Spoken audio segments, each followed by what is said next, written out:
8580ชื่อบัญชีพระครูวิสิทธิ์ศรีราภรณ์ก็เป็นข่าวสารงานบุญงานกุศลทำบุญอายุวัฒนมงคลครบ5รอบ60ปีพระครูวิสิทธิ์ศรีราภรณ์เจ้าคณะตำบลป่าแดดเจ้าวาดวัดวังสิงห์คำตำบลป่าแดดอำเภอเมืองเชียงใหม่จังหวัดเชียงใหม่เสาร์ที่16และวันอาทิตย์ที่17ธันวาคม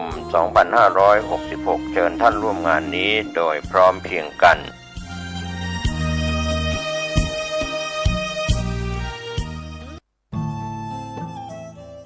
ท่านกำลังติดตามรับฟังสถานีวิทยุกระจายเสียงพระพุทธศาสนาแห่งชาติและสังคมคลื่นเพื่อการศึกษาพระพุทธศาสนาและวัฒนธรรมระบบ FM 104.5 เมกะเฮิรตซ์รายการต่อไปเป็นรายการคดีโลกคดีธรรมเป็นศาสนาสำหรับชาติเราศาสนาในสมัยนี้เป็นของที่แยกจากชาติไม่ได้เป็นความจำเป็นที่เราทั้งหลายผู้เป็นไทยจะต้องมั่นคงอยู่ในศาสนาพระพุทธซึ่งเป็นศาสนาสำหรับชาติเราพระพุทธศาสนาก็ดีหรือศาสนาใดก็ดีที่ตั้งมั่นอยู่ได้ก็ด้วยความมั่นคงของผู้เลื่อมใสตั้งใจที่จะรักษาและข้าพเจ้าพูดทั้งนี้ก็เพื่อชักชวนท่านทั้งหลายอย่างเป็นเพื่อนไทยและเพื่อนพุทธศาสนิกชนด้วยกันทั้งนั้นเพื่อความมั่นคงแห่งพระพุทธศาสนาข้าพเจ้ารู้สึกว่าได้ทำหน้าที่สมควรแก่อุปถัมภ์พระพุทธศาสนาเราจะตั้งใจรักษาศาสนาของเราด้วยชีวิต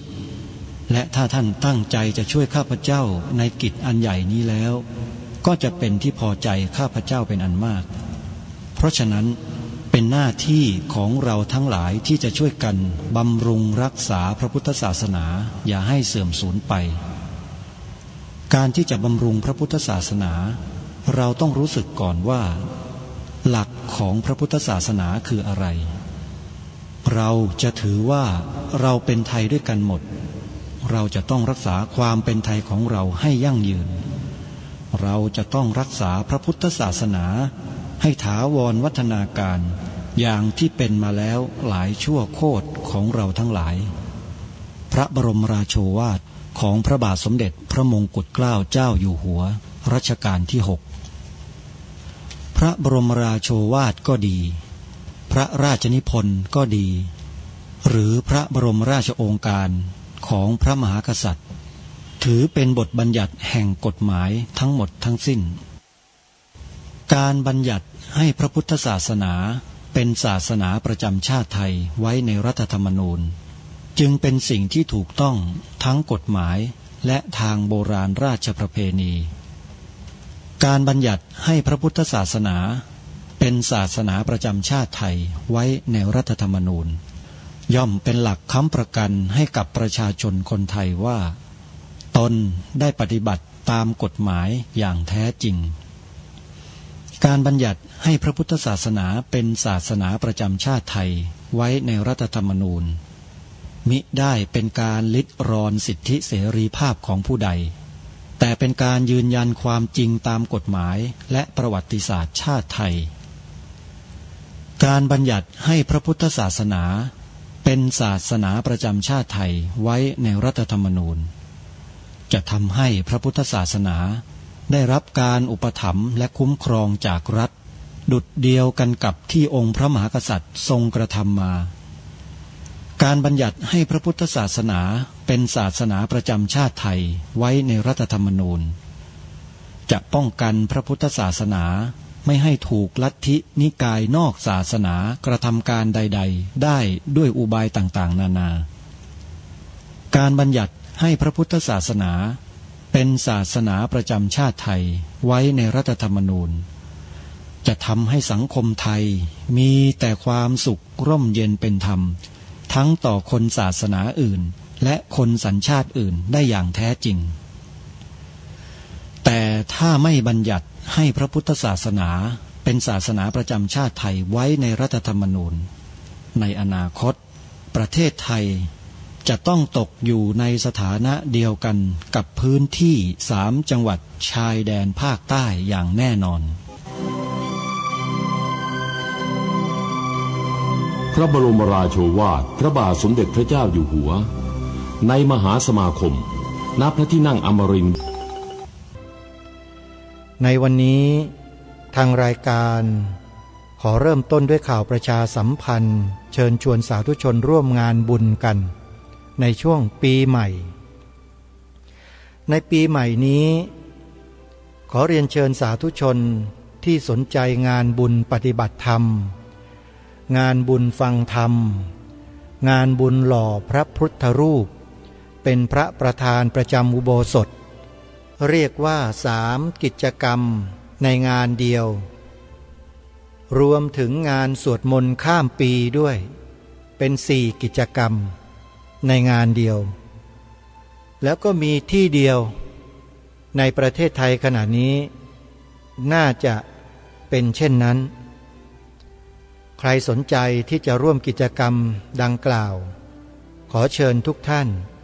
ไปร่วมงานบุญนี้กันได้ปฏิบัติธรรมกัน7 คืน 8 วันสวดมนต์ข้ามปีฟังเทศน์ฟังธรรม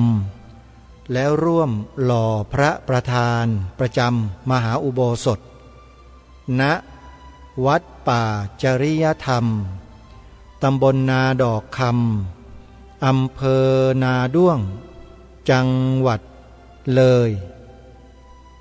งานจะเริ่มตั้งแต่วันที่เท่าไรอย่างไรนั้นขอให้ท่านสาธุชนโทรศัพท์สอบถามรายละเอียดด้วยตนเองในทุกๆกรณีทุกกิจกรรมถ้าหากไปร่วมกิจกรรมไม่ได้ท่านก็สามารถทำบุญออนไลน์ผ่านบัญชีธนาคารเข้าไปร่วมบุญได้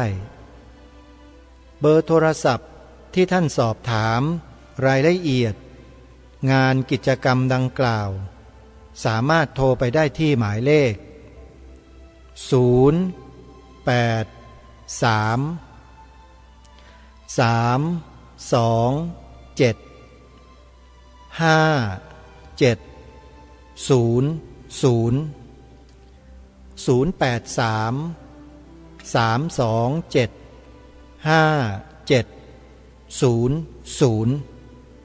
กิจกรรมงานปฏิบัติธรรม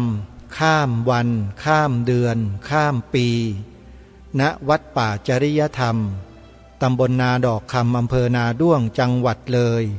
ในช่วงส่งท้ายปีเก่าวิถีไทยต้อนรับปีใหม่วิถีพุทธขอเชิญทุกท่านร่วมงานกันได้ไฮไลท์ของงานในช่วงนี้ก็คือ1 มกราคมเป็นวันหล่อพระพุทธรูปปางสมาธิพระพุทธจริยธรรมซึ่งเป็นพระประธานประจำอุโบสถของวัดป่าจริยธรรมเป็นการหล่อในวาระที่2ใครที่จะร่วมบุญก็โทรศัพท์ไปตามหมายเลขที่ได้แจ้งไปแล้วนั้นขออนุโมทนาบุญทุกท่านในส่วนกลางกรุงเทพมหานครซึ่งมีกิจกรรมที่น่าสนใจที่ท่านสาธุชนสามารถเข้าร่วมกิจกรรมได้กิจกรรมนี้จะเกี่ยวข้องกับประวัติศาสตร์ของชาติไทยเกี่ยวข้องกับประวัติศาสตร์การศึกษาเรียนรู้พระบาลีธรรมะการสืบสารพระพุทธศาสนาในยุคกรุงรัตนโกสินทร์ของเราอยู่ในงานนี้ด้วยแล้วยังมีงานด้านวัฒนธรรมวิถีชีวิตแบบไทยๆของเราที่นำมาแสดงนำมาโชว์ให้ผู้ที่มาร่วมงานได้ติดตามรับชมกันงานนี้จะจัดกัน7 วัน 7 คืนเริ่มงานตั้งแต่บ่าย 2 โมงไปสิ้นสุดลงในเวลา 22:04 ทุ่มตรง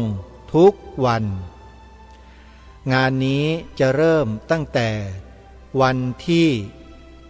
27 ธันวาคมศกนี้แล้วไปสิ้นสุดลงในวันที่2 มกราคมศกหน้า งานนี้คือ งานสมโภชพระอาราม ครบ338 ปี ณ วัดมหาธาตุยุวราชรังสฤษฎ์ราชวรมหาวิหาร อยู่ที่ท่าพระจันทร์แขวงพระบรมมหาราชวัง เขตพระนคร กรุงเทพขอเรียนเชิญศรัทธาสาธุชนที่สามารถเดินทางมาร่วมงานได้ให้ท่านนำรถส่วนตัวไปจอดไว้รอบนอกแล้วเดินเข้ามาในงานจะได้รับความสะดวกมากที่สุด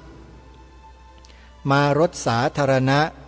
ก็จะเป็นประโยชน์มากที่สุดสำหรับตัวท่านรถเมล์สายต่างๆที่จะเดินทางมาสู่งานที่วัดมหาธาตุนั้นมีอยู่หลายสายเช่นสาย1สาย3สาย25สาย30สาย33สาย64สาย53สาย80สาย81สาย91สาย203สาย508สาย503สาย123สาย124เป็นต้นแล้วยังมีหนทางที่จะเดินทางมาทางสายน้ำแม่น้ำเจ้าพระยาได้อีกด้วยโดยเรือด่วนเจ้าพระยามาลงที่ท่าช้างวังหลวงแล้วก็เดินเข้าสู่งานได้ข้ามเรือจากฝั่งพรานกโรงพยาบาลสิริราชหรือฝั่งวัดระฆังข้ามมาที่ท่าช้างฝั่งสิริราชข้ามมาที่ท่าพระจันทร์ท่าวัดมหาธาตุก็สามารถเดินเข้าสู่งานได้ทางรถไฟฟ้าใต้ดินท่านสามารถเดินทางด้วยรถไฟฟ้าสายสีน้ำเงินมาลงที่สถานีมหาชัยขึ้นจากสถานีให้ออกทางช่องโรงเรียนราชินีหรือปากคลองตลาดแล้วก็ต่อรถเมล์สาย53กับสาย82มาได้นี่คือรถโดยสารสาธารณะและเรือด่วนเจ้าพระยารถไฟฟ้าใต้ดินที่จะนำท่านมาสู่งานนี้งานจะจัดตั้งแต่วันที่27ธันวาคมไปจนถึงวันที่2มกราคมศกหน้าขอเรียนเชิญเจริญพรญาติโยมที่รับฟังรายการนี้อยู่จะช่วยกันแจ้งช่วยกันบอกช่วยกันประชาสัมพันธ์เชิญชวนสาธุชนผู้คนที่อยู่ในกรุงเทพมหานครและปริมณฑลหรือจังหวัดใกล้เคียงเดินทางมาร่วมงานสมโภชพระอาราม338 ปีวัดมหาธาตุยุวราชรังสฤษฎ์ได้ที่วัดมหาธาตุใกล้กับท้องสนามหลวงหรือธรรมศาสตร์ท่าพระจันทร์ก็ขอเรียนเชิญเจริญพรญาติโยมมาร่วมงานโดยพร้อมเพรียงกันสาธุชนผู้ฟังทุกท่านในวันนี้ทางรายการมีสาระที่เป็นประโยชน์ทางด้านการศึกษาพระบาลีมามอบให้กับท่านผู้ฟังได้สดับรับฟังกันนั่นก็คือเรื่องของประวัติการศึกษาพระปริยัติธรรมแผนกนักธรรมเราฟังงานสัมมนาทางวิชาการด้านการศึกษาพระปริยัติธรรมแผนกบาลีกันมาแล้วแต่ในส่วนของนักธรรมนั้นเรายังไม่เคยรู้ไม่เคยศึกษามาก่อนว่ามีที่มาที่ไปอย่างไรวันนี้ทางรายการมีเนื้อหามีข้อมูลที่จะนำมาเสนอต่อท่านผู้ฟังเพื่อให้ศึกษาเรียนรู้ประวัติความเป็นมาของนักธรรมที่มีการเรียนการสอนอยู่ในโรงเรียนพระปริยัติธรรมแผนกธรรมตามวัดวาอารามต่างๆว่า เริ่มต้นมาอย่างไรแล้วใครเป็นผู้ริเริ่ม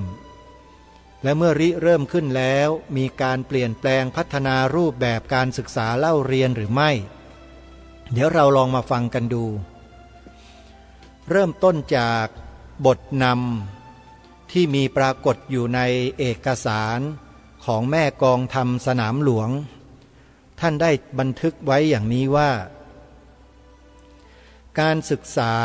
ของภิกษุสามเณรในประเทศไทยแต่โบราณมาคือการศึกษาภาษาบาลีที่เรียกว่าการศึกษาพระปริยัติธรรมเป็นการศึกษาพระพุทธศาสนาในภาษาบาลีเพื่อให้รู้ภาษาบาลีสามารถอ่านพระคัมภีร์ของพระพุทธศาสนาได้โดยสะดวกเพราะคัมภีร์ของพระพุทธศาสนาฝ่ายเถรวาทดังที่นับถืออยู่ในประเทศไทยนั้นล้วนจารึกไว้ด้วยภาษาบาลีฉะนั้นผู้ที่ประสงค์จะรู้พระธรรมคำสอนของพระพุทธศาสนาให้แตกฉานจึงจำต้องศึกษาภาษาบาลีให้รู้แตกฉานซึ่งนับว่าเป็นเรื่องที่ยากไม่น้อยสำหรับภิกษุสามเณรทั่วไปด้วยเหตุนี้ผู้ที่ไม่รู้ภาษาบาลีจึงพลอยไม่ค่อยรู้เรื่องคำสอนของพระพุทธศาสนาอย่างแจ้งชัดตามไปด้วยทั้งเป็นเหตุให้ภิกษุสามเณรทั่วไปไม่ค่อยเอาใจใส่ที่จะศึกษาหาความรู้เกี่ยวกับคำสอนของพระพุทธศาสนาด้วยเพราะเรียนยากรู้ยากสมเด็จพระมหาสมณเจ้ากรมพระยาวชิรยานวโรรสแต่ครั้งยังทรงดำรงพระอิสริยยศเป็นกรมหมื่นทรงพระปริวิตกถึงความเป็นไปของภิกษุสามเณรดังกล่าวมาข้างต้นจึงได้ทรงพระดำริหาทางจัดการเล่าเรียนเพื่อให้ภิกษุสามเณรได้เรียนรู้พระธรรมวินัยได้สะดวกและกว้างขวางยิ่งขึ้นโดยได้ทรงริเริ่มสอนพระธรรมวินัยแก่ภิกษุสามเณรบวชใหม่เป็นภาษาไทยขึ้นที่วัดบวรนิเวศวิหารเป็นครั้งแรกในฐานะที่ทรงเป็นพระอุปัชฌาจารย์ดังที่ทรงอธิบายไว้ในตำนานวัดบวรนิเวศวิหารว่าแต่ก่อนมาภิกษุบวชได้กี่พรรษาก็ตามไม่สนใจแล้วไม่รู้ธรรมวินัยเลยนอกจากที่เคยปฏิบัติจึงจัดสอนภิกษุสามเณรบวชใหม่ให้เรียนธรรมวินัยในภาษาไทยเป็นการส่วนตัวในหน้าที่แห่งอุปัชฌาจารย์ก่อนต่อมาปลูกความนิยมออกไปถึงภิกษุสามเณรเก่าด้วยจนถึงจัดเป็นการเรียนเป็นพื้นวัดขึ้นได้และมีวัดธรรมยุทธ์อื่นทำตามแพร่หลายออกไปนี้คือจุดเริ่มต้นของการศึกษาพระปริยัติธรรมแบบใหม่ที่เรียกว่านักธรรมในเวลาต่อมาหรือเรียกอย่างเป็นทางการว่าพระปริยัติธรรมแผนกธรรมคู่กับพระปริยัติธรรมแผนกบาลีซึ่งเป็นหลักสูตรการศึกษาของพระสงฆ์ไทยมาแต่โบราณสมเด็จพระมหาสมณเจ้ากรมพระยาวชิรยานวโรรสได้ทรงริเริ่มการสอนธรรมวินัยในภาษาไทยแก่ภิกษุสามเณรบวชใหม่ดังกล่าวมาข้างต้นขึ้นเมื่อใดไม่ปรากฏหลักฐานทรงกล่าวไว้ในตำนานวัดบวรนิเวศวิหารแต่เพียงว่าการสอนธรรมวินัยในภาษาไทยแก่ภิกษุสามเณรบวชใหม่ดังกล่าวเป็นการที่ได้ทรงจัดขึ้นเมื่อทรงครองวัดบวรนิเวศวิหารสืบต่อจากสมเด็จพระมหาสมณเจ้ากรมพระยาปวเรศวริยาลงกรณ์ในวงเล็บนับแต่ปีพระพุทธศักราช 2435 เป็นต้นมาวงเล็บปิดจึงสันนิษฐานว่า คงทรงริเริ่มขึ้นแต่เมื่อแรกทรงครองวัดบวรนิเวศวิหารในฐานะที่ทรงเป็นพระอุปัชฌายาจารย์ซึ่งจะต้องให้การอบรมสั่งสอนสัตถิวิหาริกและภิกษุสามเณรที่อยู่ในความปกครองลักษณะการสอนธรรมวินัยในภาษาไทยที่สมเด็จพระมหาสมณเจ้าทรงสอนภิกษุสามเณรบวชใหม่นั้นทรงสอนอย่างไรสังเกตจากสำเนาพระโอวาทที่ประทานแก่นวกะภิกษุปีพระพุทธศักราช 2457 ที่พระยาศรีบัญชาทวนธรรมาชีวะซึ่งเป็นนวกะภิกษุในปีนั้นได้จดบันทึกไว้เป็นรายวันตามที่ทรงสอนปรากฏว่าเนื้อหาของพระโอวาทประกอบด้วยพระอธิบายเรื่องธรรมเรื่องพุทธประวัติและเรื่องวินัยโดยทรงสอนไปตามลำดับคือธรรมพุทธประวัติและวินัยองค์สามเณรรู้ธรรมปีพระพุทธศักราช 2448 หรือรัตนโกสินทร์ศก 124 ทรงพระกรุณาโปรดให้ตราพระราชบัญญัติเกณฑ์ทหารขึ้นตามพระราชบัญญัตินี้ภิกษุทั่วไปได้รับการยกเว้น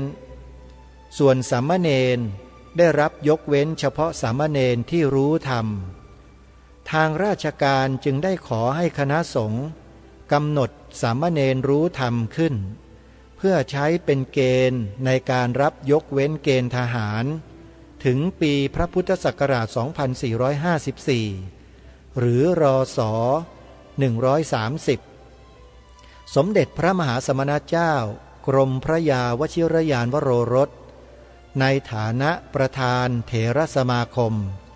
จึงได้ทรงนำเรื่องนี้หารือที่ประชุมเถรสมาคมโดยได้ทรงมีพระปรารภต่อที่ประชุมว่าเมื่อศก 124 ได้มีพระราชบัญญัติเกณฑ์ทหารในนั้นยกเว้นภิกษุทั่วไปแต่สามเณรยกเว้นโดยเอกเทศเฉพาะแต่สามเณรรู้ธรรมการกำหนดองค์ของสามเณรรู้ธรรมนี้เจ้าหน้าที่อื่นๆขอให้กระทรวงธรรมการเป็นผู้กำหนดกระทรวงธรรมการก็จะต้องอาศัยพระช่วยกำหนดให้จึงเชิญท่านทั้งหลายมาเพื่อให้ช่วยกันกำหนดเราไม่มีอำนาจที่จะออกความเห็นวินิจฉัยพระราชบัญญัติเมื่อตั้งขึ้นแล้วเป็นหน้าที่ของเราที่จะต้องอนุวัตตามประเพณีนี้ก็ได้มีเป็นอย่างมาในครั้งพระพุทธกาลแล้วเช่นในมหาวรรควินัยว่าเมื่อภิกษุกำลังทำอุโบสถก็ดีทำปวารณาก็ดีค้างอยู่มีพระราชาจะมาจับภิกษุนั้นที่แปลว่าราชการจะเอาตัวให้ขอผัดไว้พอได้ทำกิจนั้นเสร็จก่อนข้อนี้แปลว่า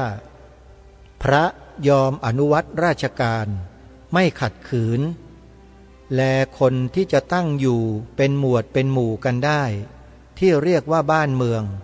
ต้องมีคนช่วยกันทำธุระหลายหน้าที่กล่าวตามบาลีต้องมีวรรณะทั้งสี่คือพวกขัตติยะเป็นผู้ป้องกันอันตรายภายนอกภายในพราหมณ์เป็นผู้สอนให้คนมีความรู้และความดีพวกเรานับเข้าอยู่ในหมวดนี้เวสสะเป็นผู้ทำของที่เกิดแต่ฝีมือหรือรับของเหล่านั้นมาจำหน่ายเพื่อบำรุงสุขของประชาชนสุทธะเป็นผู้รับการงานของผู้อื่นด้วยแรงเพื่อความสะดวกของมหาชนแต่หน้าที่ของผู้ใดผู้นั้นก็ต้องการทำให้เต็มที่เช่นเราเป็นพวกพระก็ต้องการจะได้คนมาฝึกสอนอบรมฝ่ายพวกทหารก็ต้องการจะได้คนเข้าเป็นทหาร แต่คนทั้งปวงจะเป็นพระหรือเป็นทหารทั้งนั้นไม่เป็นอย่างอื่นเลยไม่ได้ต้องแบ่งเป็นนั่นบ้างเป็นนี่บ้างข้อที่จะกำหนดองค์ของสามเณรรู้ธรรมนั้นก็แปลว่าจะกำหนดว่าคนเช่นไรจะขอเอาไว้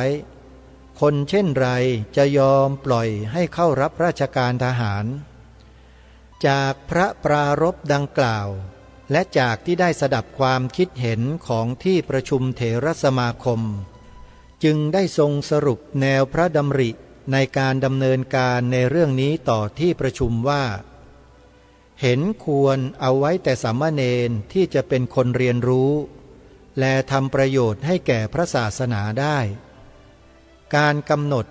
ต้องให้สมแก่นักเรียนอุดมศึกษาและความรู้ต้องให้เวลาเรียนไม่ต่ำกว่า2 ปีที่เป็นกำหนดเกณฑ์รับราชการเพราะฉะนั้นในส่วนรู้ภาษามคธทรงเห็นชอบตามที่พระเถระทั้งหลายกำหนดนั้นส่วนรู้ธรรม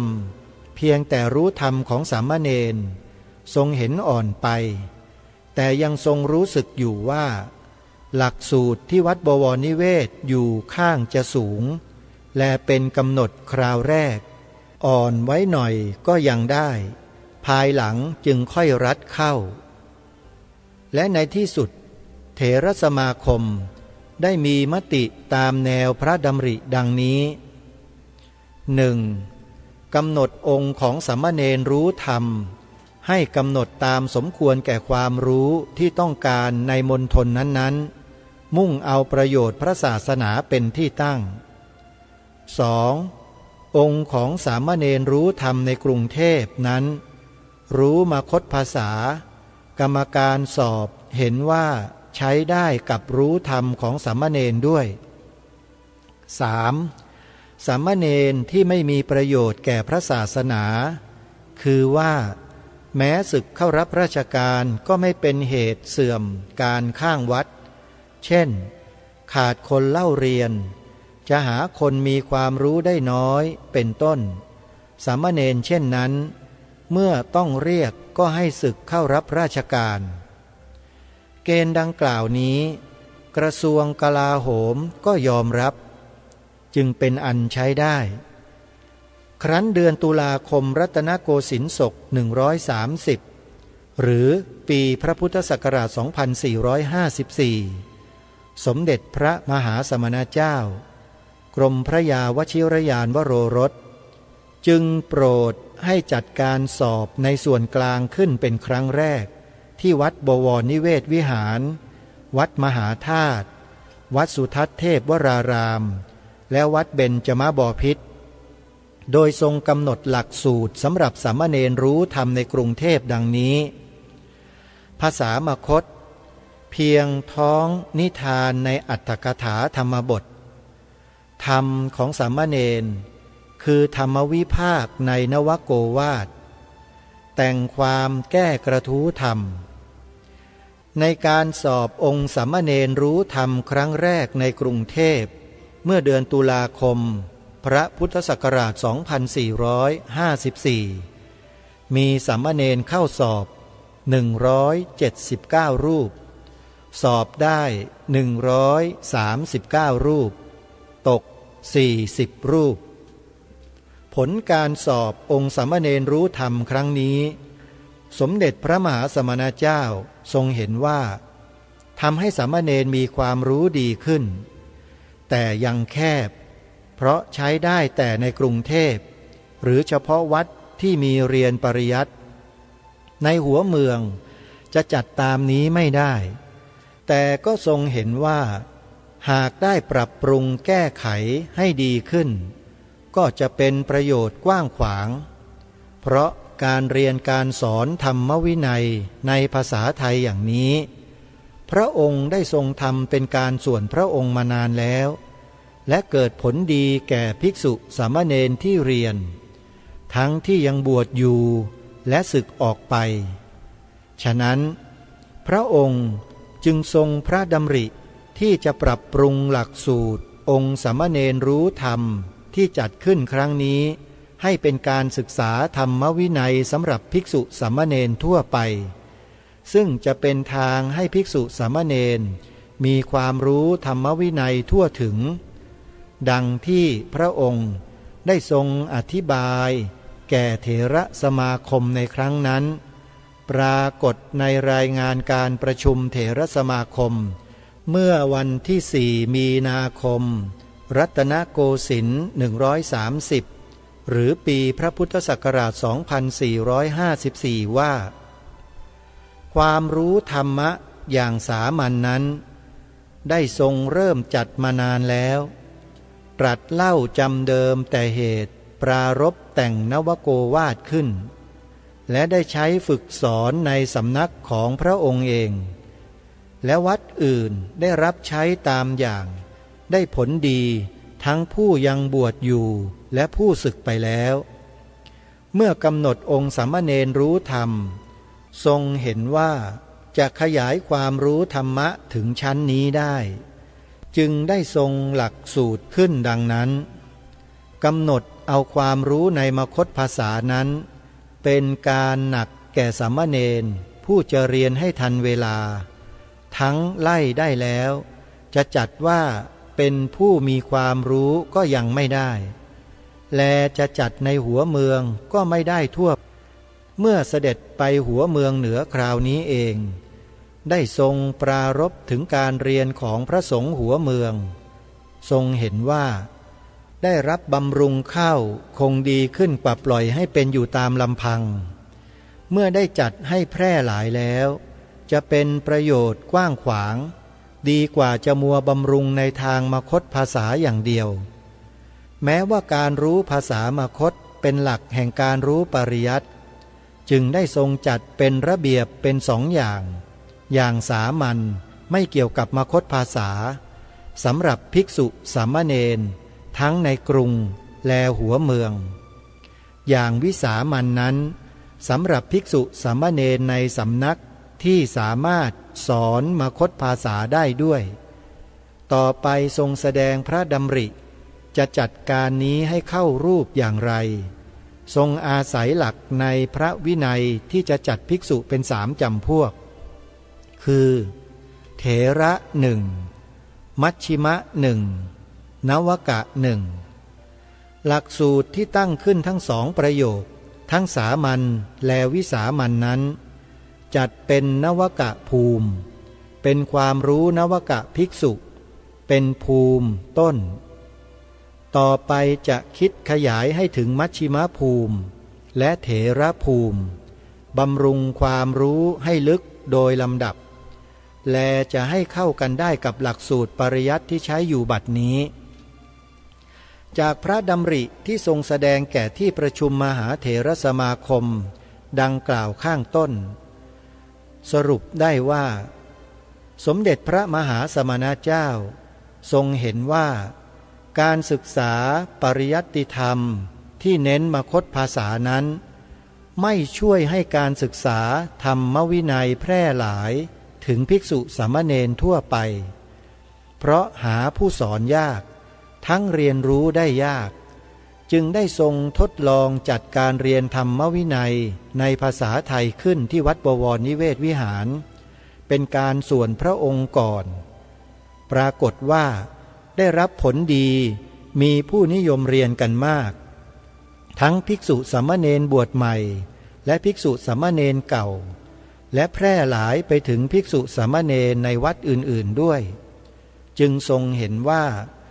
การศึกษาปริยัติธรรมในภาษาไทยเท่านั้นที่จะช่วยให้ภิกษุสามเณรได้เรียนรู้ธรรมวินัยได้สะดวกขึ้นและสามารถจัดให้แพร่หลายไปได้ทั่วทั้งในกรุงทั้งในหัวเมืองฉะนั้นจึงได้ทรงนำเอาแนวพระราชดำริที่ทรงจัดขึ้นในวัดบวรนิเวศวิหารนั้นมาจัดเป็นหลักสูตรองค์ของสามเณรรู้ธรรมและทรงพระดำริจะจัดการเรียนธรรมวินัยในภาษาไทยอย่างที่ทรงจัดเป็นหลักสูตรองค์สามเณรรู้ธรรมนั้นให้ลุ่มลึกกว้างขวางขึ้นโดยลำดับเป็น3 ชั้นคือชั้นต้น หรือนวกะภูมิชั้นกลาง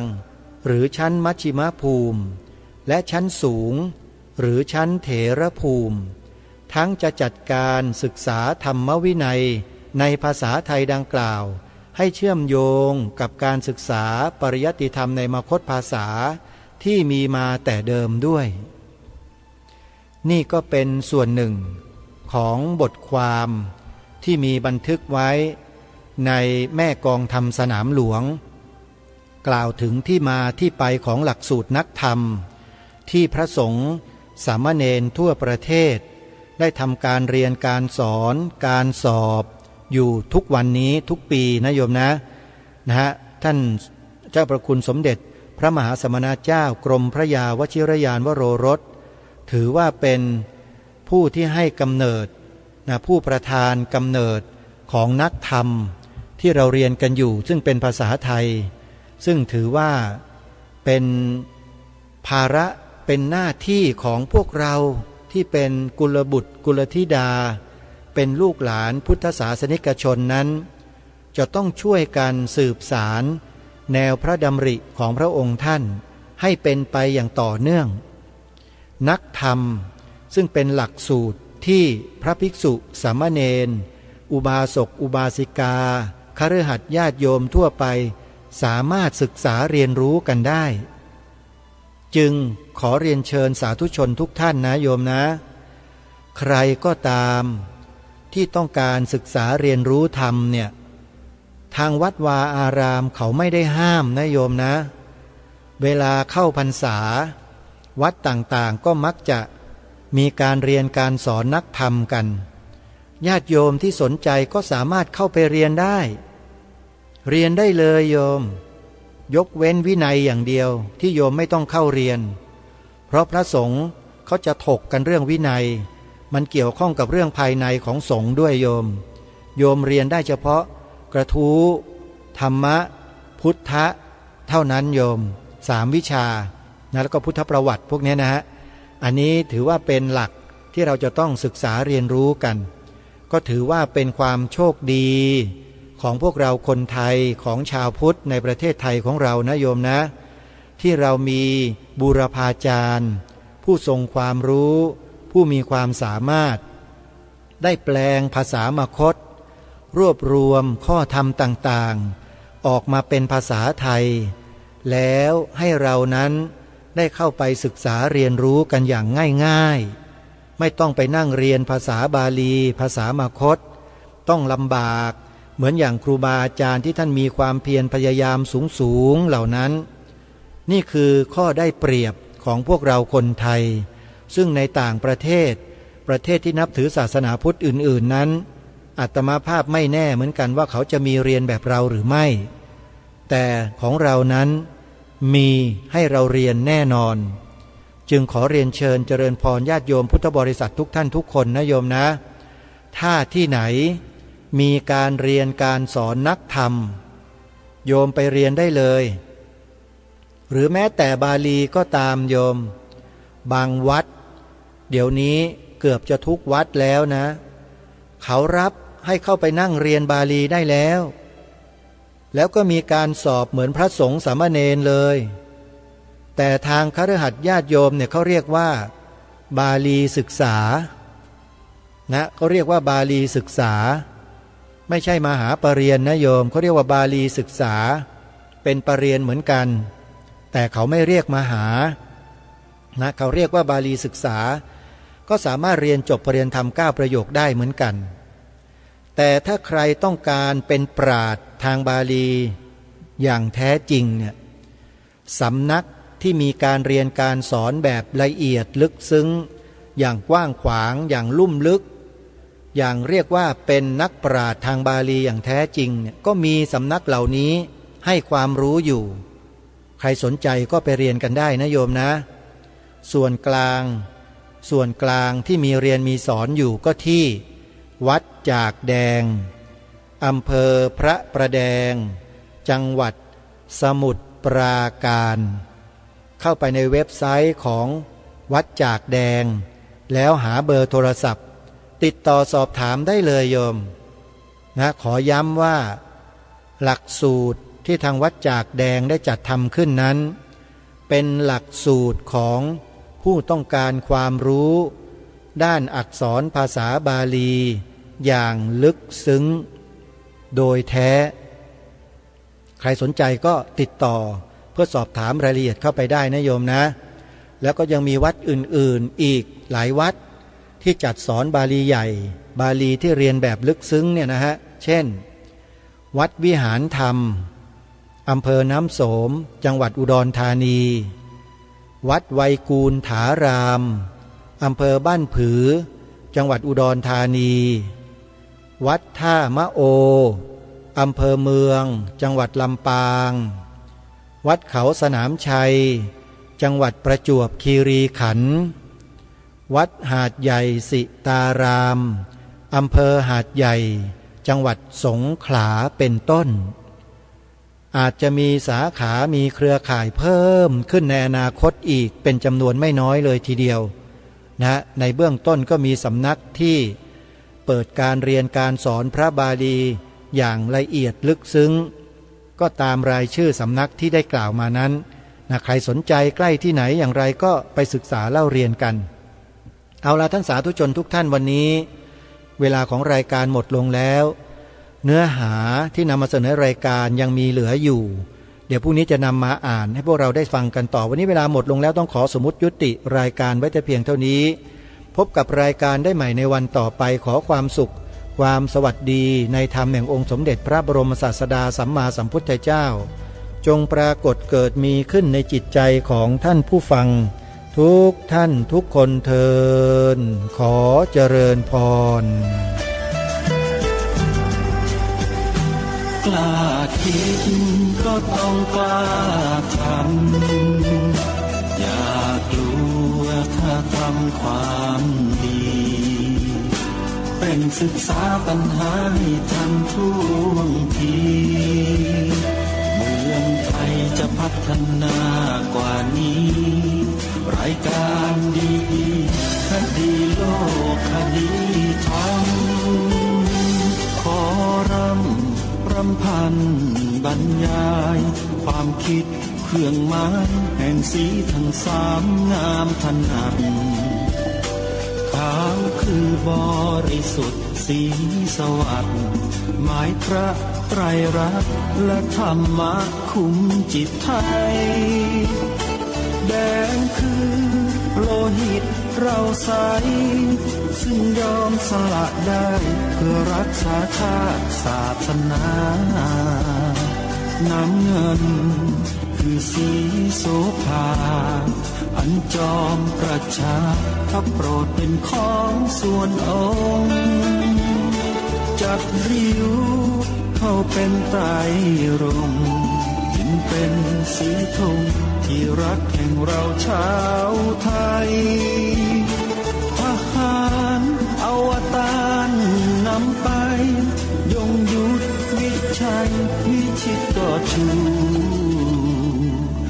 เกียรติสยามประเทศไทยที่เจริญมั่นคงมาได้จนถึงทุกวันนี้มิได้เกิดขึ้นจากความหวาดกลัวอย่างคลาดเขลาแต่บรรพบุรุษไทยของเราทุกยุคทุกสมัยล้วนแต่มีความกล้าหาญและชาญฉลาดปกป้องเอกราชสร้างชาติให้เกิดความมั่นคงโดยมีธงแห่งพระไตรรัตน์เป็นเครื่องนำชัยจึงเป็นที่มาที่ไปของรายการคดีโลกคดีธรรมกล้าคิดก็ต้องกล้าทำอย่ากลัวถ้าทำความดีเป็นศึกษาปัญหาให้ทันท่วงทีเมืองไทยจะพัฒนากว่านี้รายการดีคดีโลกคดีธรรมรายการดีคดีโลกคดีธรรม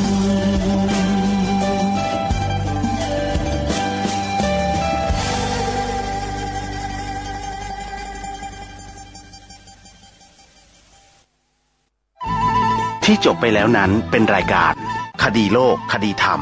ดำเนินรายการโดยพระครูปลัดณรงค์ฤทธิ์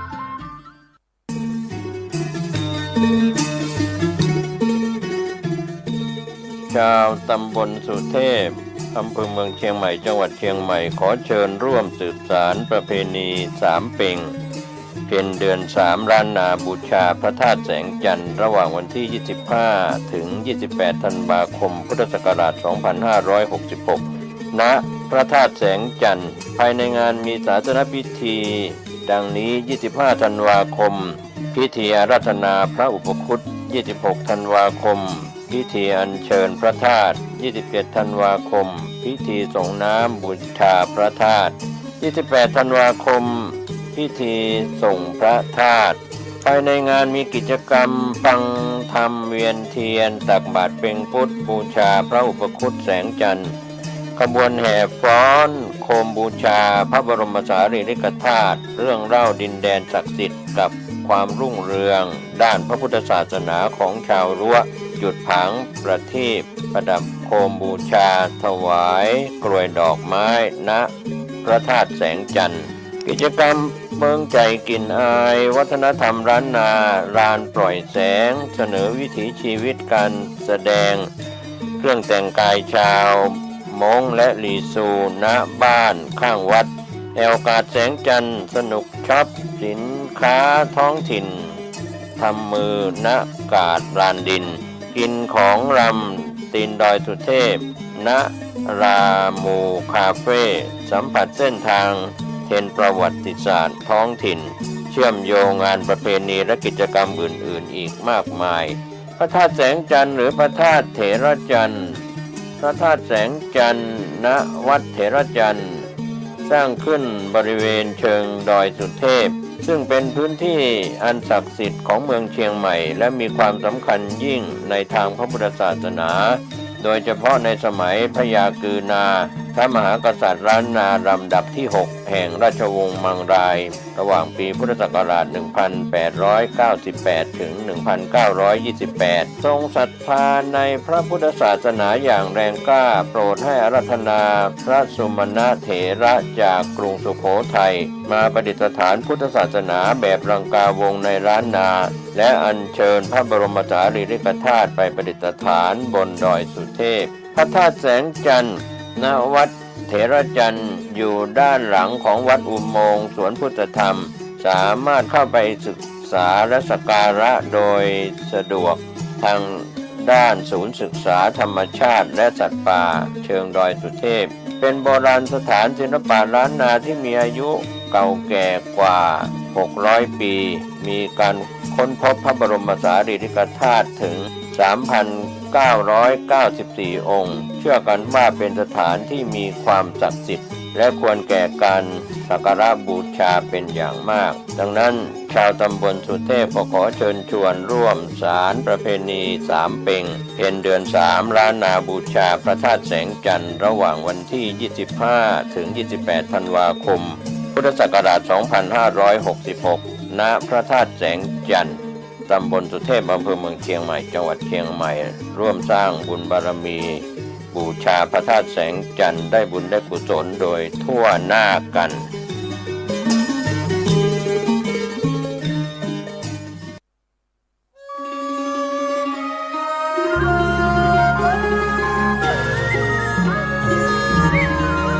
เนื่องในเทศกาลสีสันแสงสว่างแห่งความสุขประเวณียี่เป่งลอยกระทงเจียงใหม่ในปีนี้